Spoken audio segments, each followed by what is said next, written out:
Halo, selamat datang kembali di Ide Explore Insider Channel. Kita masuk ke video part kedua ya. Langsung aja ke saham yang pertama yaitu adalah INKP. Nah, untuk INKP ini masih ada perlawanan ya sebetulnya. Tapi di hari Jumat kemarin dia terkoreksi 0,6% ya. Tapi mudah-mudahan sih nggak turun di bawah. Nah, untuk INKP sendiri selama dia masih bertahan di atas 7.250 nih harusnya masih oke untuk dipantau ya. Tapi kalau misalkan dia turun lagi di bawah 7.250 ya sebaiknya kita tunggu lagi mungkin di sekitar support 6.825-nya. Tapi kembali lagi kita lihat aja di minggu depan pergerakannya. Kalau misalkan dia menguat lagi, untuk saat ini memang targetnya nggak jauh ya, mungkin sekitar di 6.000 di 7.850-an ya untuk saat ini. Tapi kalau misalkan dia turun ya udah kita cari saham yang lain aja. Tapi ini mengingat sudah beberapa hari ada perlawanan, mudah-mudahan sih dia bisa sideways dulu ya beberapa waktu untuk INKP. Nah, selanjutnya Antam ya. Nah, ini Antam juga sudah boleh diperhatikan lagi ya untuk di minggu depan. Kalau Antam berhasil bertahan di atas 1930. Dan untuk targetnya saat ini teman-teman bisa pakai target sekitar di 2010-an ya. Nah, ini tinggal dilihat aja apakah Antam kembali menguat lagi dan bisa menembus 1930-nya. Di hari Jumat kemarin sudah sempat menembus ya, bahkan sampai ke level 1940-nya, tapi nggak bertahan, dia kembali lagi di harga open. Nah, tapi masih boleh diperhatikan lagi ya untuk minggu depan. Nah, kalau misalkan Antam berhasil bergerak lagi atau breakout top box lagi di 1930-nya. Selanjutnya ada PSAB.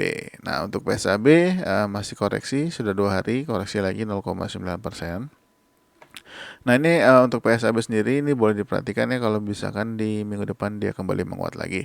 Tapi kalau misalkan masih lanjut koreksi, kita lihat apakah dia akan mantul di 95 atau enggak. Nah, kalau misalkan dia mantul di 95 boleh untuk pantau lagi, mana tahu dia kembali ke atas lagi.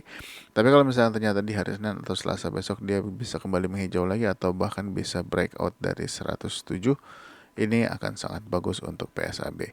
Targetnya sendiri masih di 113 ya untuk saat ini. Jadi dipantau aja untuk saham ini. Selanjutnya ada NICL. NICL ya masih belum melewati harga tertingginya sebelumnya yaitu di harga 400. Kita pantau aja apakah dia mau bikin ATH baru. Tapi kalau teman-teman yang sudah TP ya sudah TP, tinggal dilihat aja apakah dia mau bikin ATH baru lagi atau enggak. Tapi kalau ini kita pantau aja, kita update aja kalau untuk NICL ya, karena memang sudah kena targetnya juga sebelumnya di 342. Ini hanya kita update apakah di hari Jumat kemarin dia bikin new ATH lagi, tapi ternyata enggak ya. Jadi mungkin minggu depan enggak kita bahas lagi ya. Tapi kalau misalnya dia bikin new ATH lagi, saya bahas lagi.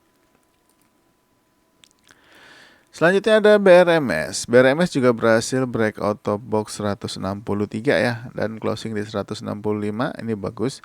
Mudah-mudahan targetnya 171 bisa ditembus atau bahkan bisa ke 180 akan sangat menarik. Nah, ini dipantau aja untuk BRMS ya. Untuk target selanjutnya adalah di 171 dan di 191. Tapi dia harus lewatin dulu resisten di 180-nya. Ya, ini dipantau aja ya untuk BRMS, mudah-mudahan masih bisa lanjut naik lagi. Selanjutnya ada WiFi. WiFi di hari Jumat kemarin ini juga doji ya di harga 141. Nah, ini tinggal dilihat aja minggu depan atau di Senin ini apakah dia berhasil breakout 145-nya atau enggak. Nah, kalau dia berhasil breakout 145-nya, mudah-mudahan dia bisa closing paling nggak di atas 147. Tapi kalau misalnya langsung kuat ya naiknya, mudah-mudahan bisa kena targetnya di 152 ya untuk WiFi. Selanjutnya ada Mark. Nah, ini Mark juga kemarin sudah kita bahas ya, lanjut lagi menguat 2,4% dan sudah closing di atas targetnya, di atas target 625 atau closing di 630. Nah, Ini hampir mengenai target di 650-nya ya, tapi kita lihat aja apakah di minggu depan mark ini lanjut lagi. Kalau lanjut lagi paling nggak targetnya di 665 dulu ya untuk marknya. Yang tidak kalah menarik ada Inco. Inco ini juga udah kita bahas beberapa hari yang lalu ya, tapi di hari Jumat ini dia akhirnya berhasil breakout top box 6400-nya. Next targetnya adalah di 6600 dan 6675 ya. Mudah-mudahan bisa nyampe, atau enggak kalau misalkan kuat mudah-mudahan juga bisa ke target di 6925-nya. Selanjutnya ada HRTA. Nah, HRTA mungkin sebagian sudah ada yang TP-TP ya waktu dia di hari Selasa kemarin. Nah, tapi menariknya adalah di hari Jumat kemarin ini dia doji ya. Apakah HRTA akan kembali menghijau lagi di minggu depan? Kalau misalkan dia menghijau lagi, kalau misalkan nggak mau targetnya jauh-jauh, boleh pakai target 402 aja. Tapi kalau misalkan dia berhasil menembus 402-nya, mudah-mudahan sih bisa menuju ke target 450.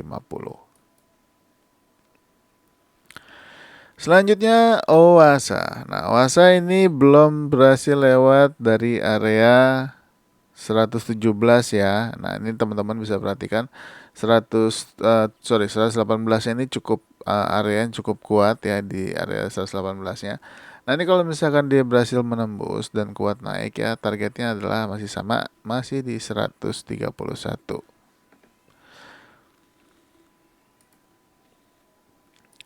Selanjutnya ada PRDA. Nah, ini PRDA sudah sempat menyentuh 5.900 ya, tapi belum ditembus. Tapi masih boleh diperhatikan di perdagangan minggu depan kalau dia lanjut lagi.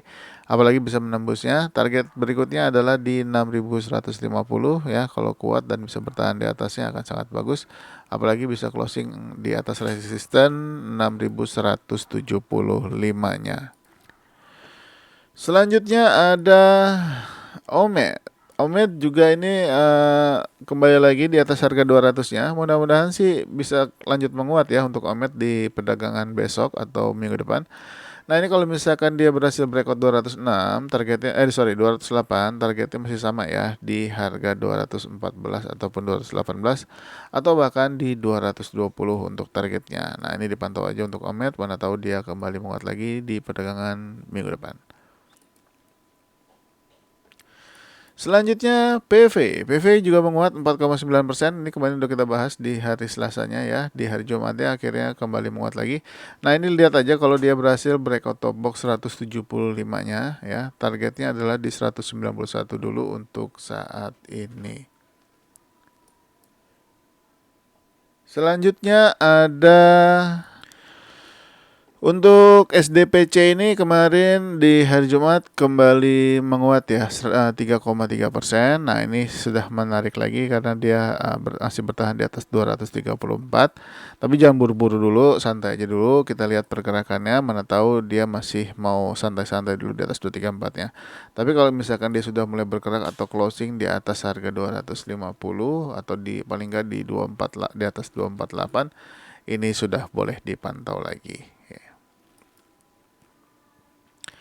Selanjutnya ada Elite. Elite akhirnya tembus resistance 199 dan membentuk new ATH baru ya di 224, menguat 20% di hari Jumat kemarin. Nah, ini bagus sekali. Kita tinggal lihat apakah dia mau lanjut terus ke atas atau dia akan turun lagi ke bawah. Selanjutnya ada Avia.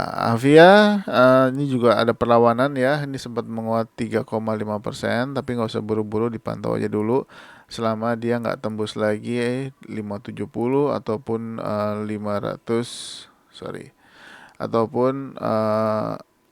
565-nya untuk supportnya. Nah, harapannya sih dia bisa closing dulu ya. Bisa closing dulu paling nggak di atas 595, ini akan sangat bagus. Nah, kalau sudah berhasil closing di atas 595, nah ini boleh teman-teman pantau-pantau. Mana tahu dia bisa kembali lagi ke atas, paling nggak untuk target saat ini adalah di harga 620-an. Selanjutnya ada Unilever. Nah, Unilever ini gap up ya, tapi akhirnya diturunin lagi harganya ya. Tapi dia masih bertahan di atas top box 4.240, closing di 4.270. Nah, ini juga sempat kena targetnya sebetulnya di 4.360, tapi kita pantau aja di minggu depan apakah dia akan lanjut turun dulu untuk tutup gapnya, atau hanya tutup gap sebentar langsung naik lagi, kita pantau aja, atau justru malah akan terus ambles di bawah 4.060. Tapi mudah-mudahan enggak ya, mudah-mudahan bisa kembali menguat lagi, paling enggak ke 4.550-nya dulu. Lanjut ke euro. Euro ini boleh diperhatikan ya untuk minggu depan kalau dia berhasil breakout 314. Nah, untuk targetnya sendiri masih sama 366 kalau dia bisa melewati 332-nya. Dipantau terus untuk euro, mudah-mudahan dia bisa menghijau lagi. Selanjutnya ada Silo. Nah, untuk Siloam ini juga boleh dipantau lagi kalau dia kembali menguat ya. Paling nggak targetnya untuk saat ini masih di 1415, tapi kalau dia berhasil melewati resisten di 1390. Nah, untuk targetnya sementara sih kalau bisa closing dulu di atas 1360 aja udah bagus ya untuk supaya dia bisa lanjut. Tapi kalau misalkan ternyata dia langsung kuat naik ya, kalau misalkan dia bergerak lagi, mudah-mudahan sih bisa kena targetnya di 1415-nya ya untuk Siloam. Dan yang saham yang terakhir untuk video part kedua ada DSNG. Nah, ini closingnya bagus ya, di atas 690, closing di 695. Nah, kita lihat aja apakah dia akan melanjutkan uptrendnya untuk DSNG. Paling nggak target terdekat di 715. Kalau mau masih lanjut lagi, masih ada target-target berikutnya. Apakah DSNG mau kembali menyentuh harga tertingginya lagi, kita lihat aja 715, 745 untuk next targetnya. Oke, mungkin sampai di DSNG dulu ya. Nanti kita lanjut lagi video part ketiga. Mudah-mudahan nggak bosan dengar suara saya. Mungkin kita break dulu sampai dengan waktu berbuka ya. Oke, terima kasih sudah menonton. Sampai ketemu lagi di next video. Bye bye.